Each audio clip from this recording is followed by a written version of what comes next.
今夜は私たちの頭上で繰り広げられる宇宙と地球の壮大な物語についてお話しします。夜空に現れる幻想的な光のカーテン、オーロラ。この美しい現象は実は遠く離れた太陽と私たちの地球、そして広大な宇宙空間が織りなす神秘的な関係の証なのです。北極圏や南極圏の空に浮かぶ緑色や赤色、時には紫色に輝く光のダンス。多くの人々が一生に一度は見てみたいと憧れるこの自然現象は単なる美しい光ではありません。そこには太陽から放たれる目に見えない粒子の流れ、地球を守る磁場のバリア、そして大気中の原子や分子が関わる複雑で精緻なメカニズムが隠されているのです。古代の人々はオーロラを神々のメッセージや天界の戦いの繁栄だと考えました。北欧神話では戦死した戦士たちを導く光とされ、イヌイットの伝説では祖先の霊が踊る姿だと信じられてきました。しかし科学の発展により私たちは今オーロラの正体を理解するようになりました。そしてその科学的な真実は古代の神話に劣らず、いえ、それ以上に驚くべきものなのです。それでは宇宙とオーロラの神秘的な関係について一緒に探求の旅に出かけましょう。太陽の表面から始まり150万キロメートルもの宇宙空間を旅して最終的に地球の大気圏で光を放つまでの壮大な物語をご紹介します。太陽という巨大な発電所。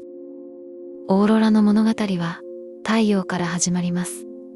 地球から約1億5000万キロメートル離れた場所で輝く太陽は私たちの生命を支える光と熱の源であると同時に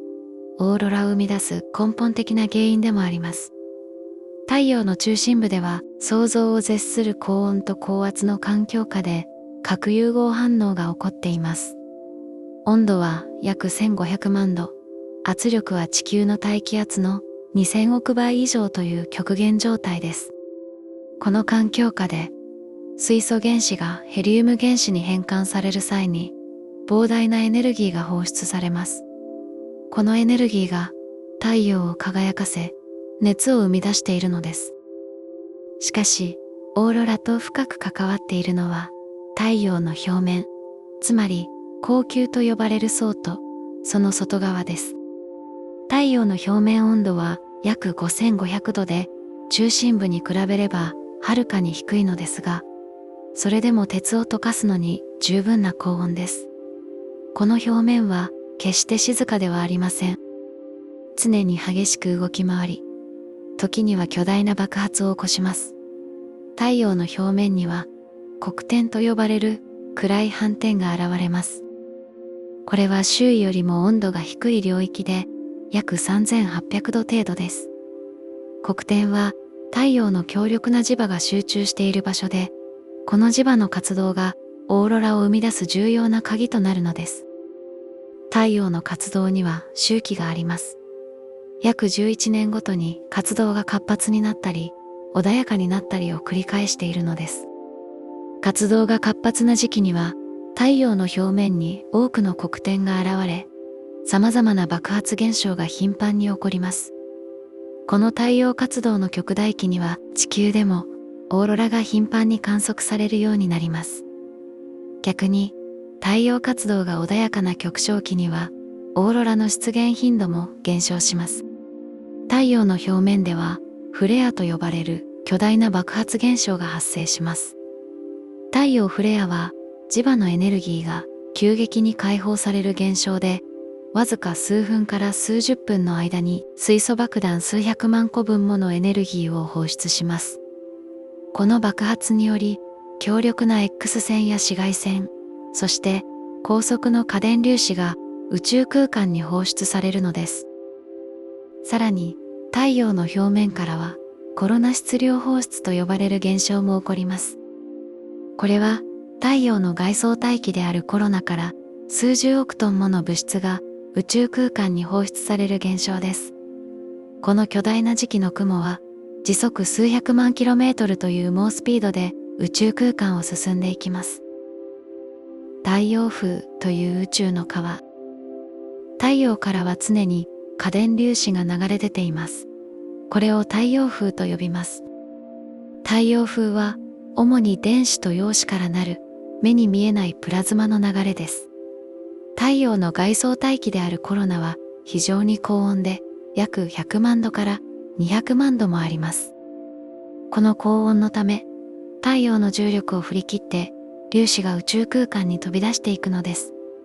太陽風は秒速約 300km から 800km の速度で太陽系全体に吹き出しています。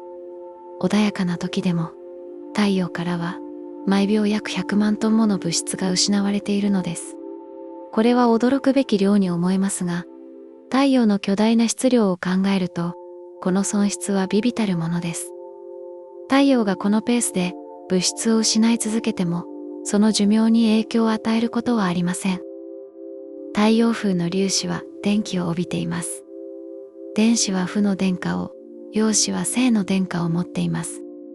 これらの過電粒子の流れは、磁場を伴いながら宇宙空間を進んでいきます。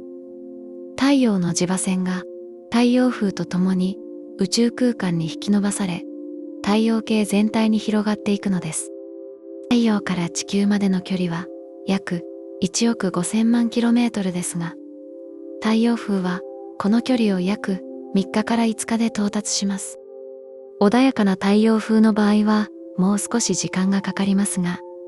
太陽フレアやコロナ質量放出によって加速された高速の太陽風はわずか1日から2日で地球に到達することもあります。太陽風は惑星間空間を満たし、太陽系の環境を形作っています。太陽風の圧力によって太陽系の境界が定義され、その外側には銀河系から飛来する宇宙船が満ちています。太陽風が作り出すこの保護領域をヘリオスフィアと呼びます。太陽風の速度や密度は常に変動しています。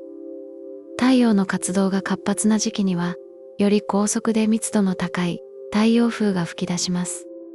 また、太陽面の異なる領域から吹き出す太陽風の速度も異なります。太陽の極域からは高速の太陽風が、赤道付近からは比較的低速の太陽風が吹き出しています。地球の磁気バリア。太陽風が地球に到達すると、地球を守る見えないバリアに遭遇します。それが地球の磁場、つまり地磁気です。地磁気は私たちの惑星を宇宙の危険から守る重要な防御システムなのです。地球の磁場は地球の中心部で生成されています。地球の核は外核と内核に分かれています。外核は主に液体の鉄とニッケルからなり、内核は固体です。外核液体金属は地球の自転と熱対流によって動いており、この動きが電流を生み出します。この電流が磁場を作り出すのです。これを地球のダイナモ効果と呼びます。地磁気は地球を中心とした巨大な磁石のように振る舞います。北極付近に S 極が、南極付近に N 極があり、磁力線が地球を取り囲むように広がっています。しかし、これは完全な双極芝ではなく、複雑な形をしています。また、磁極の位置は地理的な極とは完全には一致していません。地磁気は地球を宇宙の危険から守る重要な役割を果たしています。もし地磁気がなければ、太陽風の過電粒子は直接地球の大気に衝突し、大気を徐々に剥ぎ取っていくでしょう。火星がかつて持っていた大気の大部分を失ったのは、磁場を失ったことが原因の一つだと考えられています。太陽風が地球の磁場に遭遇すると、磁場は太陽風を変更させます。磁力線に沿って過電粒子の流れが曲げられるのです。その結果、地球の磁場は太陽側では太陽風の圧力で押しつぶされ、反対側では長く引き伸ばされた形になります。この構造を磁気圏と呼びます。磁気圏は地球を取り囲む広大な領域です。太陽側では地球の表面から約6万 km の位置にバウショックと呼ばれる衝撃波面があります。ここで超音速で流れてきた太陽風が減速され、磁気圏の境界である磁気圏海面に達します。一方、地球の夜側では磁気圏のビブが月の軌道よりもはるかに遠く、数百万 km にも及ぶ長さに引き伸ばされています。磁気圏の構造は時々刻々と変化しています。太陽風の速度や密度、そして太陽風に含まれる磁場の向きによって磁気圏は圧縮されたり蒸乱を受けたりします。特に太陽風の磁場が地磁気と反対向きになった時、磁気圏に大きな影響を与えます。磁気リコネクションという現象。オーロラを理解する上で磁気リコネクションという現象が非常に重要です。これは磁力線がつなぎ変わる現象で、その過程で膨大なエネルギーが解放されます。太陽風が地球の磁気圏に到達すると、太陽風に含まれる磁場と地球の磁場が相互作用します。特に太陽風の磁場が地球の磁場と反対方向を向いているとき、磁気圏の昼側で磁気リコネクションが発生します。磁気リコネクションが起こると、太陽風のエネルギーが磁気圏内に流入します。磁力線がつなぎ変わり、地球の磁場の一部が開いた状態になるのです。この開いた磁力線に沿って太陽風の粒子が磁気圏内に侵入することができます。侵入した粒子は磁気圏のビブに運ばれ、そこで蓄積されます。磁気圏のビブは長く引き伸ばされた磁力線の構造をしており、そこには大量のエネルギーが貯められます。これはゴムを引き伸ばして弾性エネルギーを蓄えるのに似ています。やがて磁気圏のビブで再び磁気リコネクションが発生します。蓄積されたエネルギーが急激に解放され、粒子が地球に向かって加速されるのです。この現象をサブストームと呼びます。サブストームは数時間に一度程度の頻度で発生し、磁気圏に蓄積されたエネルギーを解放します。サブストームによって加速された電子や陽子は磁力線に沿って地球の極域に向かって降下していきます。これらの高エネルギー粒子が大気に突入するとき、オーロラが発生するのです。磁気リコネクションは太陽でも地球の磁気圏でも起こる普遍的な現象です。太陽フレアも太陽表面での磁気リコネクションによって引き起こされます。宇宙のあらゆる場所で磁場が存在する環境では、この現象が起こり得るのです。大気との衝突と発光のメカニズム。加速された過電粒子が地球の大気圏に突入すると、いよいよオーロラが発生します。このプロセスは原子物理学の基本的な原理に基づいています。地球の大気は主に窒素と酸素からなっています。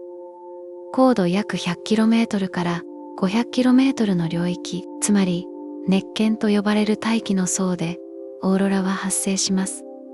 この高度では大気は非常に希薄ですが、それでも十分な数の原子や分子が存在しています。太陽風に起源を持つ高エネルギーの電子が秒速数万 km という猛スピードで大気に突入します。これらの電子が大気中の酸素原子や窒素分子に衝突するとエネルギーが伝わります。衝突を受けた原子や分子は冷気状態と呼ばれる高エネルギー状態になります。冷気状態は不安定で、原子や分子は短時間のうちに気定状態と呼ばれる安定な状態に戻ろうとします。この時、余分なエネルギーを光として放出するのです。この現象を発光と呼びます。放出される光の色、つまり波長はどの原子や分子が関与しているか、そしてどのエネルギー循位間の遷移が起こっているかによって決まります。オーロラで最も一般的に見られる緑色の光は酸素原子から放出されます。高度約 100km から 150km で酸素原子が冷気され、約 0.7 秒後に緑色の光を放出します。この波長は 557.7 ナノメートルで、人間の目が最も感度の高い波長域に含まれるため、オーロラの中で最も明るく見えます。高度 200km 以上のより高い場所では、赤色のオーロラが現れることがあります。これも酸素原子によるもので、波長は630ナノメートルと 636.4 ナノメートルです。ただし、この赤色の発光は緑色よりも時間がかかります。酸素原子が冷気されてから光を放出するまで最大で200秒もかかることがあります。高度が高く、大気が非常に希薄な場所でのみ、他の原子や分子と衝突して冷気状態が解除される前に光を放出することができるのです。青色や紫色のオーロラは窒素分子から放出されます。窒素分子イオンは青色から紫色の光を放出し、中性の窒素分子は深い赤色の光も放出します。これらの色が混ざり合うことで、オーロラには様々な色彩が現れるのです。オーロラの色は高度によっても変化します。低い高度では緑色が主体で、その火炎には時に赤色が現れます。高い高度では赤色が見られ、非常に活発なオーロラでは赤色が空の高い位置まで広がることがあります。窒素による青色や紫色はオーロラの下部や縁に現れることが多いです。オーロラは静止した光ではありません。それは生き物のように動き、形を変え、空を舞います。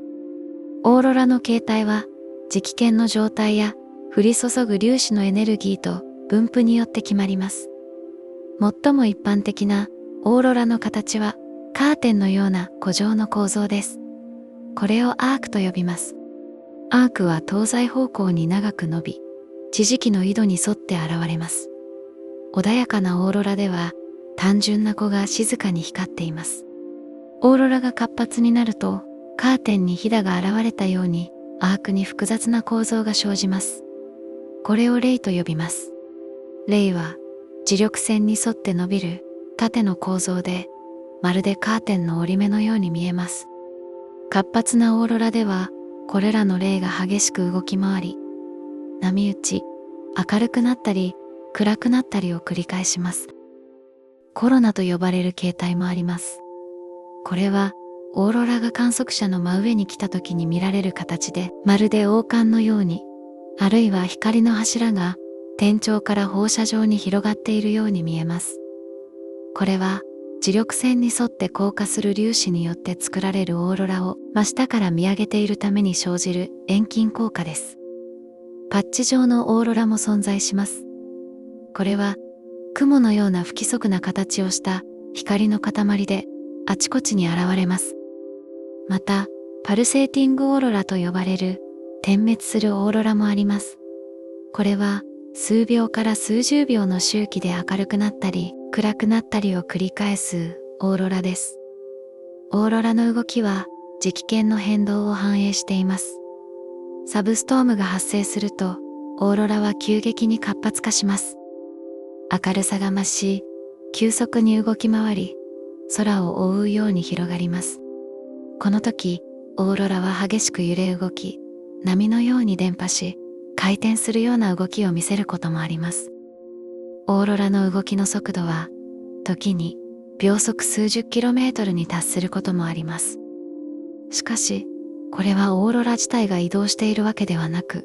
磁気圏内の電流や電場の変化によって、粒子の降下領域が移動しているのです。まるでサーチライトの光が地面を走るように、発光領域が次々と移り変わっていくのです。オーロラの明るさも大きく変動します。静かなオーロラは肉眼ではかすかにしか見えず、淡い緑色の光がぼんやりと漂っているように見えます。一方、非常に活発なオーロラは満月の明るさを超え、地上の物体の影ができるほど明るくなることもあります。オーロラは地球上のどこでも見られるわけではありません。オーロラには特定の出現領域があります。それがオーロラオーバル、つまりオーロラ帯です。オーロラオーバルは地磁気の北極と南極を取り囲む環状の領域です。この輪は地磁気緯度で約67度から70度付近を中心として幅数百キロメートルの帯状に広がっています。北半球のオーロラ帯はアラスカ、カナダ北部、グリーンランド、アイスランド、ノルウェー、スウェーデン、フィンランドの北部、そしてロシアのシベリア北部を通っています。南半球では南極大陸の周辺海域とごく一部の南極大陸の縁を通っています。オーロラオーバルの位置は固定されているわけではありません。太陽風の状態や地磁気活動の強さによって拡大したり収縮したりします。太陽活動が活発で強力な太陽風が地球に到達すると、オーロラオーバルは低緯度側に拡大します。大規模な磁気嵐の際には、オーロラが通常は見られない中緯度地域でも観測されることがあります。歴史的に非常に強力な磁気嵐の際には、日本やヨーロッパ中部、さらにはもっと低緯度でもオーロラが観測された記録があります。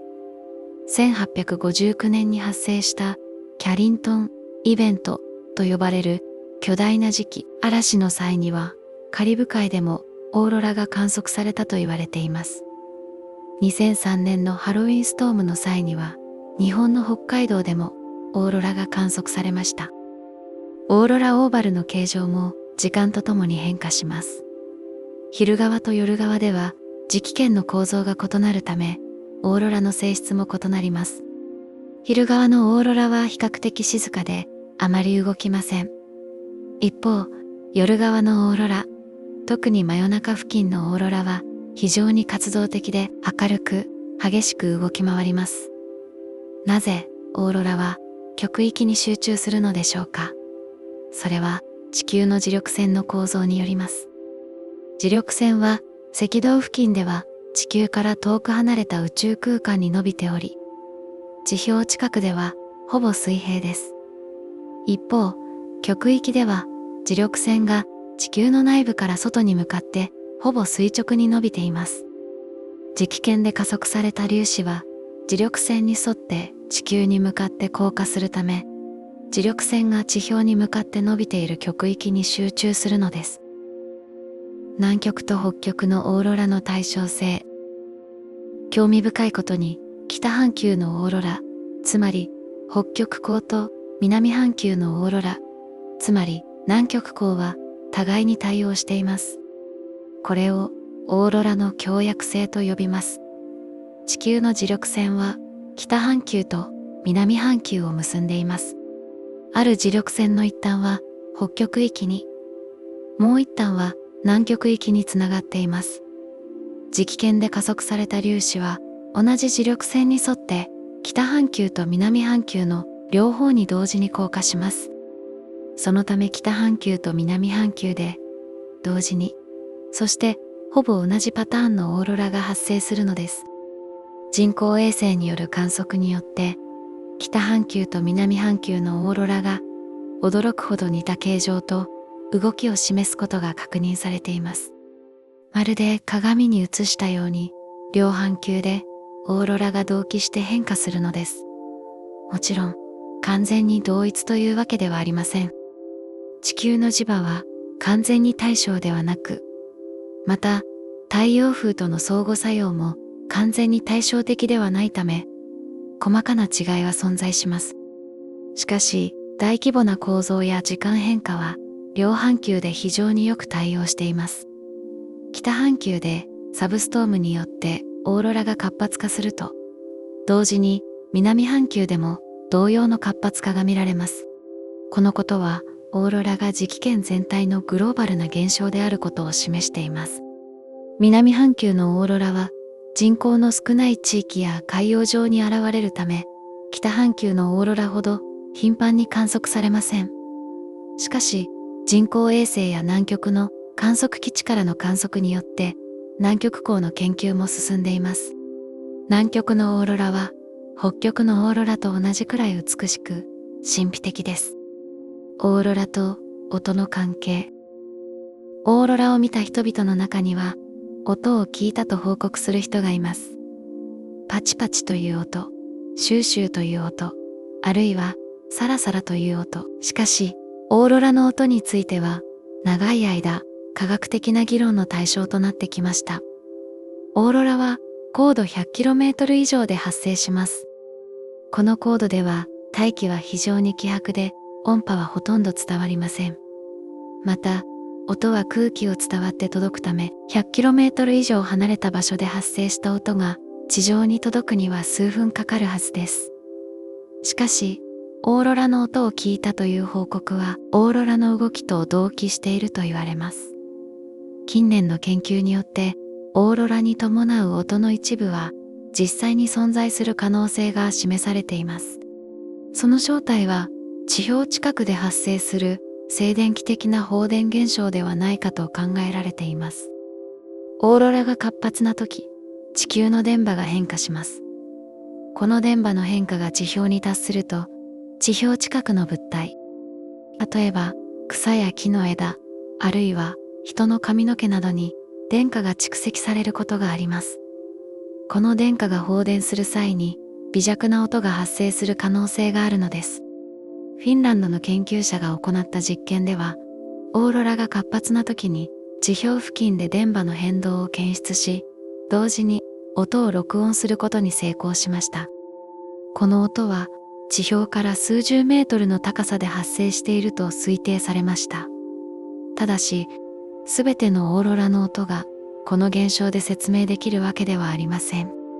オーロラの音の報告の中には、心理的な要因や他の自然現象の音が混同されている可能性もあります。オーロラの音については、まだ完全には解明されていない部分が残っています。